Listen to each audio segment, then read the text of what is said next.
My stepmother revealed my adoption at family dinner, and I revealed her affair at her daughter's wedding. I was 24 when Vanessa told everyone at Thanksgiving dinner that I wasn't really part of the family. She waited until dessert was being served, until my father's sister and her husband and their 3 kids were all seated around the table, until my younger half-sister Brooke was cutting into the pumpkin pie. Then Vanessa set down her wine glass and said, "You know, I think it's time everyone knew the truth about Claire. She's adopted.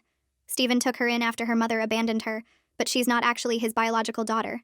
I thought the family should finally know." The room went silent. My fork clattered against my plate. My father's face drained of color. Aunt Melissa's mouth fell open. Brooke stopped mid-slice and stared at me with an expression I couldn't read. I'd known I was adopted since I was 8 years old. My father had sat me down in my bedroom and explained gently that my birth mother had struggled with addiction and couldn't care for me, that he'd been granted full custody when I was 3, that he loved me completely, and I was his daughter in every way that mattered. He'd made me promise to keep it private until I was ready to tell people myself. For 16 years, I'd kept that promise. "Vanessa," my father said, his voice tight with barely controlled anger, "that was not your information to share." Vanessa shrugged and took another sip of wine. "Oh, come on. It's not some terrible secret. I just think honesty is important in families. Besides, Claire's an adult now. She can handle people knowing the truth about where she came from." She looked at me with that smile she wore when she wanted to seem kind, but was actually twisting the knife. "You're not ashamed of being adopted, are you, sweetheart? There's nothing wrong with it." I stared at her across the table. This woman my father had married 5 years ago after my mother's death. This woman who'd spent those 5 years making subtle comments about how I didn't quite fit in, how Brooke was the real daughter, how I should be grateful my father had taken me in. I tolerated it because my father loved her, and because fighting back seemed petty. But sitting there with everyone staring at me, with my most personal information weaponized for entertainment, I felt something shift inside me. "Why would you tell everyone that?" I asked quietly. Vanessa waved her hand dismissively. "Because secrets are toxic, and honestly, I'm tired of pretending you're Stephen's biological daughter when everyone can see you don't look anything like him or Brooke. It's exhausting maintaining the fiction." My father stood up abruptly. "Vanessa, I need to speak with you in the kitchen. Now." She rolled her eyes but followed him out of the dining room. I could hear their voices rising in the next room, my father's anger and Vanessa's defensive justifications blending into white noise. Aunt Melissa reached across the table and squeezed my hand. "I'm so sorry, Claire. That was completely inappropriate. Your family, adoption or not, you've always been family."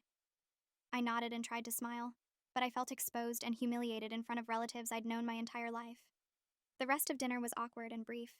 Everyone made excuses to leave early. Brooke avoided looking at me entirely. When the house finally emptied, I went upstairs to my old bedroom and sat on the bed staring at nothing. My father knocked on my door an hour later. He came in looking exhausted and sat down beside me. "I'm so sorry, Claire. I don't know why she did that. I've told her 1,000 times that your adoption was private, that you'd share it when you were ready." I leaned against his shoulder. "Why did you marry her?" He sighed heavily. "I was lonely after your mother died. Vanessa seemed kind at first. By the time I realized what she was really like, Brooke was in my life and I couldn't imagine walking away from her. She's only 15. She needs stability."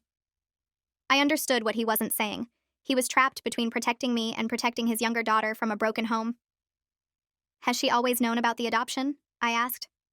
My father nodded. "I told her before we got married. I thought she deserved to know our family history. I never imagined she'd use it against you." We sat in silence for a while. Then my father said, "I asked her to apologize. She refused. She said she didn't do anything wrong." I went back to my apartment that night with my father's apology ringing hollow in my ears. Vanessa had humiliated me deliberately, and there would be no consequences for it because my father wouldn't risk his marriage over something he considered tactless but not malicious. I knew how this worked. Vanessa would continue making little comments, little reveals, little cruelties disguised as honesty, and my father would continue making excuses for her. Over the next few weeks, word spread through the extended family. Cousins I hadn't talked to in years started calling to check on me. My grandmother sent a card saying she loved me no matter what. Everyone meant well, but every conversation reminded me that Vanessa had taken my private history and made it public entertainment. I started declining family invitations. Thanksgiving had been bad enough. I didn't need to endure Christmas with everyone treating me differently, looking at me with pity or curiosity. My father called repeatedly asking me to reconsider. "Vanessa feels terrible," he said, which was a lie. "She wants to make things right." I told him I needed space. In January, Brooke called me. We'd never been particularly close. the age gap and our different mothers creating distance despite living in the same house for 5 years. Claire, I need to talk to you about something, she said, her voice nervous. Can we meet for coffee? I agreed, curious about what she wanted. We met at a cafe near her high school. She looked uncomfortable, stirring her latte without drinking it. I'm sorry about what Mom did at Thanksgiving. That was messed up. I thanked her for saying so. She hesitated, then continued. But I need to tell you something, and I don't know if I should. It's about Mom. My attention sharpened. What about her? Brooke looked around to make sure no one was listening. She's been acting weird lately, secretive. She's on her phone constantly, and she hides the screen when anyone walks by. Last week, I borrowed her tablet to do homework, and I saw messages from someone named Garrett. They were calling each other baby and talking about meeting up. My stomach tightened. Did you read the full conversation? Brooke shook her head. She came in and grabbed the tablet before I could see more. But Claire, the messages I did see were definitely not appropriate for a married woman. I think Mom's having an affair. I processed this information slowly. Vanessa, who preached about honesty and family values, who'd humiliated me for the crime of being adopted, was potentially cheating on my father. Have you told Dad? Brooke looked miserable. I can't. If I'm wrong, it'll destroy their marriage over nothing. And if I'm right, it'll destroy their marriage and Mom will know I was the one who told. I'm stuck living with her for 3 more years until college. I can't make myself the enemy in my own house. I understood her position. She was 15 and dependent on both parents. This wasn't her burden to carry. What do you want me to do? I asked. Brooke leaned forward. I want you to find out the truth. You're older. You're not living at home. If it's real, you can tell Dad without Mom knowing it came from me. And if it's nothing, then no harm done. I didn't want to get involved in my father's marriage. I'd spent 5 years trying to stay out of Vanessa's way, trying not to cause problems. But the memory of Thanksgiving dinner burned in my mind. Vanessa sitting there with her wine glass, casually destroying my privacy, smiling while she explained that secrets were toxic. If she was having an affair, the hypocrisy was staggering. I'll look into it, I told Brooke, but I can't promise anything. She looked relieved. Thank you. I just need to know I'm not crazy, that what I saw was real. Over the next 2 weeks, I became an amateur investigator. I started by driving past my father's house at odd hours, watching for unusual activity. 3 times I saw Vanessa leave in the middle of the afternoon, dressed up in ways she never dressed for running errands. I followed her once to an upscale hotel downtown. She parked in the garage and went inside. I waited 30 minutes, then went in myself. The lobby was elegant and expensive, not the kind of place you went for casual coffee. I didn't see Vanessa anywhere. I asked the front desk if they had a restaurant, trying to sound like a confused tourist. The clerk directed me to the lounge on the 2nd floor. I took the elevator up and found a dimly lit bar with leather booths and soft jazz playing. Vanessa was sitting in a corner booth with a man I didn't recognize. He was maybe 40, well-dressed, conventionally handsome. They were sitting close together, her hand on his arm, both of them laughing at something. I watched from behind a column as he leaned in and kissed her. Not a friendly kiss.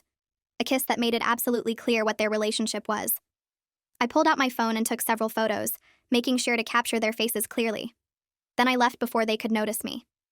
In my car, I sat with my hands shaking on the steering wheel. I had proof. Clear, undeniable proof that Vanessa was cheating on my father with someone named Garrett at expensive hotels in the middle of the day while my father was at work. The question was what to do with that proof. I could tell my father privately, let him handle it however he wanted. That was the mature, reasonable approach. Or I could do what Vanessa had done to me. I could take her private secret and make it public. I could wait for the perfect moment and expose her in front of everyone she wanted to impress. The idea took root in my mind and grew.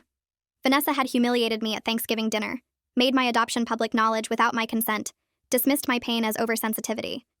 She'd done it deliberately, cruelly, for her own entertainment. Why should I protect her from the same treatment? My phone rang. It was my father. Claire, I wanted to give you some good news. Brooke's getting married in June. She's only been dating Kyle for a year, but they're both excited, and Vanessa's planning this huge wedding. I know things have been strained, but it would mean a lot if you'd come. You're still family, no matter what. I felt a cold clarity settle over me. Of course I'll come, Dad. I wouldn't miss it. He sounded relieved. Thank you. I know Vanessa would appreciate it too. She really does regret what happened at Thanksgiving. That was a lie, but I didn't correct him. Instead, I asked, is it going to be a big wedding? My father laughed. Huge. Vanessa's inviting everyone she's ever met. You know how she is about appearances. I knew exactly how she was about appearances, and I was going to use that against her. Over the next 4 months, I prepared carefully. I went to Brooke and told her I'd confirmed the affair, but not how. She looked sick with the knowledge, but also relieved that she wasn't imagining things. "What are you going to do?" she asked. I told her I'd handle it, but didn't give details. I needed her to have plausible deniability for what was coming.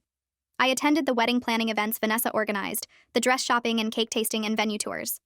I played the role of dutiful stepdaughter, complimenting her choices, asking about details, acting like Thanksgiving had been forgiven if not forgotten. Vanessa seemed pleased by my participation.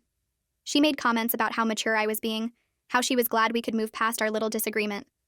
Every time she called the public revelation of my adoption a little disagreement, I smiled and thought about June.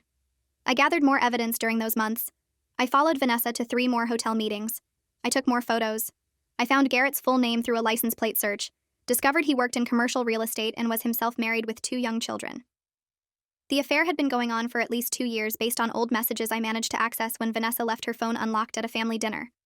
I also prepared a presentation. I'd learned from watching her that public revelation required dramatic timing and clear evidence. I couldn't just make accusations. I needed proof that no one could dismiss or explain away. I created a digital slideshow with timestamps, photos, and message screenshots organized chronologically. I showed the progression of the affair, the lies Vanessa had told to cover her absences, the money she'd spent on hotel rooms that came from joint accounts with my father. I showed Garrett's wedding ring visible in several photos, evidence that this wasn't just an affair, but a betrayal of 2 families. Then I waited for June. The wedding was at an expensive venue with manicured gardens and a ballroom that could hold 300 guests. Brooke looked beautiful in her white dress, young and nervous and happy.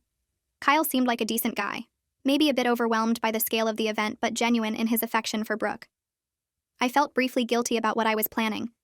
This was Brooke's day, and I was about to turn it into something else entirely. But then I remembered that Vanessa had chosen Thanksgiving, a family holiday, to reveal my adoption. She hadn't cared about ruining that day. I wasn't going to let guilt stop me now. The ceremony was lovely. Brooke and Kyle exchanged vows in front of 300 guests. My father cried.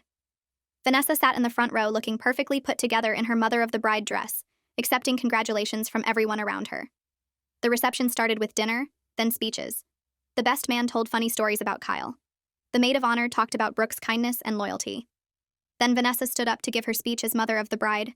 She walked to the microphone with a glass of champagne and a smile that reached all 300 guests. "I want to thank everyone for being here to celebrate this beautiful day. Watching my daughter get married is one of the proudest moments of my life. Brooke, you've grown into an amazing young woman. And Kyle, we're so happy to welcome you into our family." She paused for effect. "Family is everything to me. Honesty, loyalty, commitment. These are the values Stephen and I have tried to instill in our children. Marriage is sacred. It's a promise you make in front of God and everyone you love. It's choosing one person and staying faithful to that choice every single day."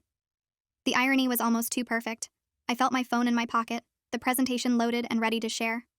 Vanessa continued her speech, talking about commitment and partnership and the importance of building a strong foundation. She thanked my father for being such a wonderful husband. She talked about the sacrifices she'd made for her family. Every word made my resolve stronger. When she finally finished and sat down to applause, I stood up. My father looked at me with surprise. I hadn't been scheduled to give a speech. Vanessa's smile tightened. I walked to the microphone without asking permission. "I also have something I'd like to share," I said. My voice carried clearly through the ballroom's sound system. Since Vanessa talked so much about honesty and commitment, I thought this would be the perfect time to discuss those values in practice. I pulled out my phone and connected it to the venue's display system. The large screens that had been showing wedding photos switched to my presentation. The first image appeared: Vanessa and Garrett kissing in the hotel lounge, clearly visible and undeniable. The ballroom erupted in gasps and murmurs. Vanessa stood up so fast her chair fell backward. "What are you doing? Turn that off right now." I advanced to the next slide. Vanessa and Garrett in a hotel room, his arm around her waist, both of them looking at the camera in a selfie she'd taken. The timestamp showed it was from 3 months ago, right in the middle of wedding planning. For those who don't know, that man is Garrett Phillips. He's a commercial real estate broker. He's also married with 2 children, and he's been having an affair with Vanessa for at least 2 years. I clicked through more photos, each one more damning than the last. Hotel receipts with Vanessa's name and Garrett's credit card. Text messages calling each other baby and discussing meeting times while my father was at work. A photo of them at a restaurant holding hands across the table. Vanessa was screaming now. "This is fake. She's making this up because she's jealous. She's been trying to destroy my marriage since I married her father." I turned to face her. Am I making up the fact that you spent $2,000 on hotel rooms last year? Am I making up the messages where you told Garrett you wished you'd married him instead of Steven? Am I making up the photos I took personally of you kissing him at the Riverside Hotel on March 14th? My father was staring at the screens with an expression of complete devastation. Brooke had her hand over her mouth, tears streaming down her face. Garrett's wife, who I'd discovered was named Patricia and had been invited to the wedding because she and Vanessa belonged to the same charity board, was staring at the photos with growing horror. I clicked to a video I'd managed to capture on my last surveillance trip. Vanessa and Garrett leaving a hotel together, getting into his car, kissing goodbye before he drove away. The video was date-stamped from last month, making it recent and impossible to dismiss as old history. Vanessa spent our Thanksgiving dinner telling everyone about my adoption. She said secrets were toxic, that honesty was important in families. She humiliated me in front of relatives I'd known my entire life because she believed everyone deserved to know the truth. I looked directly at her. So here's the truth. You're a liar and a cheater. You stood here 30 minutes ago talking about commitment and faithfulness while you've been betraying Dad for 2 years. You preached about honesty while maintaining one of the biggest lies in this family. And you did it all while acting like you had some moral authority over the rest of us. The ballroom had gone completely silent except for Vanessa's heavy breathing. Patricia stood up and walked toward the screens, studying the photos of her husband with another woman.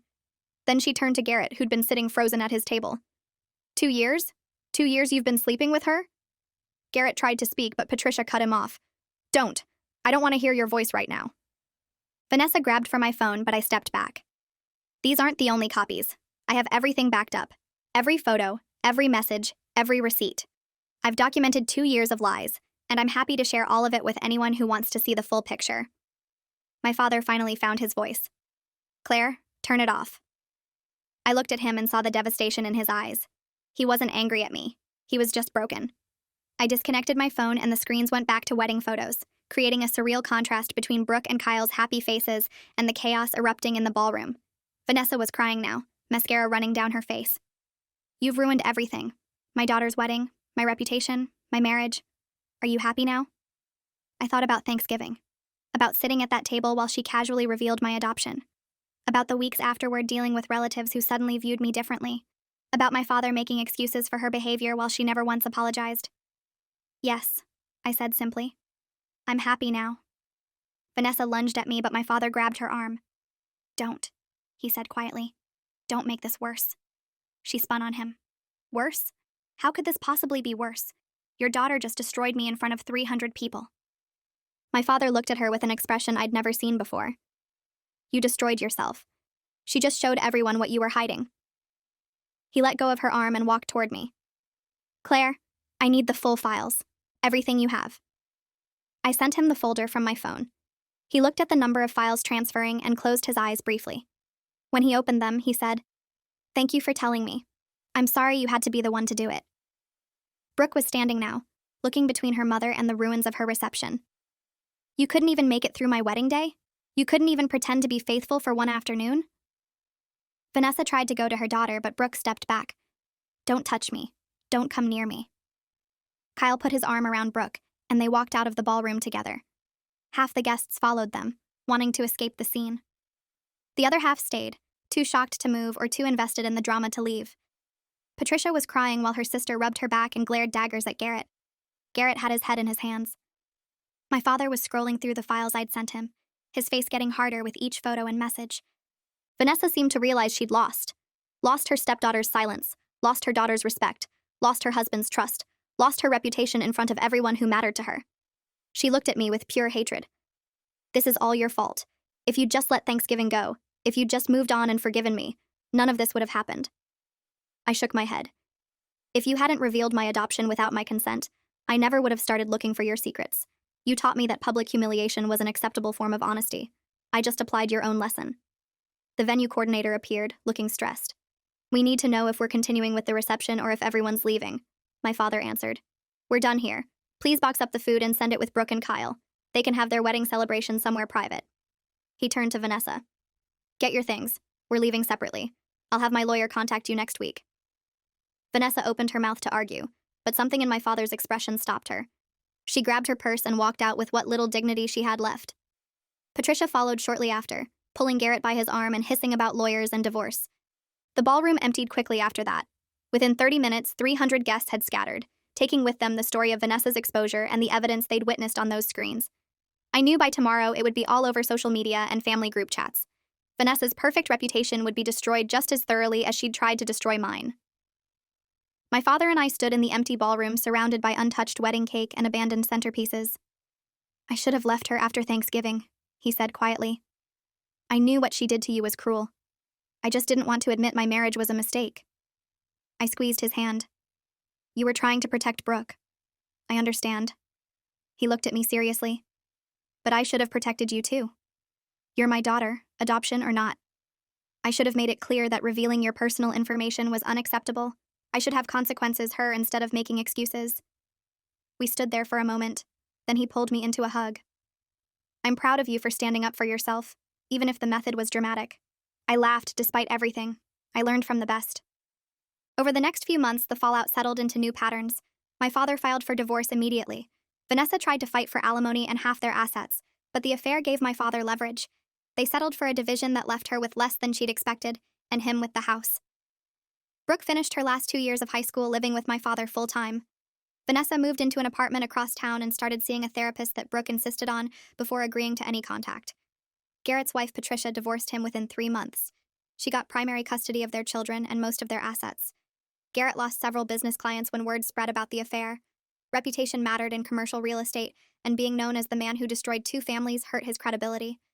Vanessa tried to rebuild her social connections, but the video and photos had spread too widely. Everyone had seen the evidence. Everyone knew she'd been lying for years while preaching about honesty. The cognitive dissonance was too great for most people to overlook. She ended up moving to a different state to start over somewhere her reputation hadn't preceded her. Brooke and Kyle postponed their honeymoon and spent time processing what had happened. Eventually, they had a small private ceremony with just immediate family and close friends, a do-over without the drama. Brooke asked me to be there, and I went. It felt like closure. My father and I grew closer after everything fell apart. Without Vanessa mediating our relationship, without the constant tension of navigating her moods and manipulations, we talked more openly. He apologized repeatedly for not protecting me better, for prioritizing his marriage over my well-being. I forgave him because I understood the impossible position he'd been in. I also reconnected with extended family. The initial awkwardness about my adoption faded, as everyone realized it had never been the issue. Vanessa's cruelty in revealing it was the issue. My Aunt Melissa told me privately that she'd always suspected something was wrong with Vanessa, that the perfect wife act had never quite rung true. A year after the wedding disaster, I ran into Vanessa at a coffee shop. She was in town visiting Brooke and didn't see me at first. When our eyes met, she stiffened. I could have ignored her, but curiosity made me walk over. "How are you?" I asked. She looked older than I remembered, harder around the edges. "I'm fine. Living in Denver now, starting over."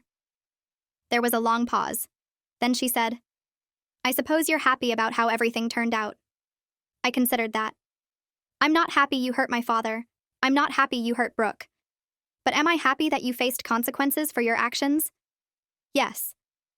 Vanessa's jaw tightened. "You destroyed my life over one mistake." I shook my head. "I exposed your choices. You destroyed your own life by making those choices while pretending to be something you weren't. If you'd been honest from the beginning, if you'd divorced Dad before starting an affair, this would have been completely different." She looked like she wanted to argue, but no words came. Finally, she said, "I shouldn't have revealed your adoption at Thanksgiving. That was wrong. I knew it was wrong even as I was doing it. I just wanted to hurt you because you had Steven's complete loyalty, and I never felt like I did." It was the closest she'd ever come to a real apology. "Thank you for saying that," I said. We stood there for another moment, 2 people who'd hurt each other in ways that couldn't be undone. Then Vanessa picked up her coffee and left without another word. I watched her go and felt something loosen in my chest. I didn't need her apology to move forward. I'd already moved forward. The revenge I'd taken at Brooke's wedding wasn't something I was proud of, but it wasn't something I regretted either. Vanessa had taught me that sometimes secrets need to be exposed, that honesty matters even when it's painful. I'd just applied her own philosophy to her own hypocrisy. My father remarried 3 years later to a woman named Angela who treated me like a daughter without needing to announce that I wasn't biologically his. Brooke graduated college and started a career in nonprofit work. Kyle turned out to be exactly as decent as he'd seemed, standing by her through all the family chaos. And me? I learned that being adopted didn't make me less part of my family. It just meant my father had chosen me deliberately, had fought to keep me, had loved me not because of biology, but because of commitment. Vanessa had tried to use that against me, to make it seem like a weakness or a disqualification. Instead, she'd inadvertently revealed the strength of it. I carried my father's name not by accident of birth, but by conscious decision. That meant something deeper than DNA ever could. 2 years after that coffee shop encounter, Brooke invited me to her baby shower, and I went knowing Vanessa would be there. We were civil to each other, distant but not hostile. My father's presence created a buffer that made conversation unnecessary. At one point, Brooke pulled me aside and said, "Thank you for what you did at my wedding." I was surprised. "Thank you? I ruined your reception." She shook her head. "You freed me from living in a house where my mother was lying to everyone every day. You gave my dad the information he needed to make the right choice, and you showed me that sometimes the right thing isn't the polite thing." She hugged me tightly. "You're my sister. Adoption doesn't change that. It never did." Standing there with my sister's arms around me, with my father across the room holding his first grandchild, with a future stretching ahead that didn't include Vanessa's manipulations, I finally felt completely at peace with how everything had unfolded. Revenge had been messy and dramatic and had hurt people I cared about, but it had also brought truth into the open, forced conversations that needed to happen, and ultimately led to healthier relationships built on honesty instead of performance. Vanessa had wanted to teach me a lesson about not keeping secrets. She'd succeeded. I'd learned that lesson thoroughly and applied it exactly when it mattered most. Years later, when people asked me about that wedding, about standing up with my phone and destroying my stepmother's reputation in front of 300 witnesses, I told them the truth. That sometimes the only way to stop someone from hurting you is to show everyone else who they really are. That public humiliation, wielded carefully, can be justice. And that when someone teaches you their methods, they shouldn't be surprised when you become a better student than they ever intended. Thanks for watching till the end. Make sure to subscribe and like to not miss the next story.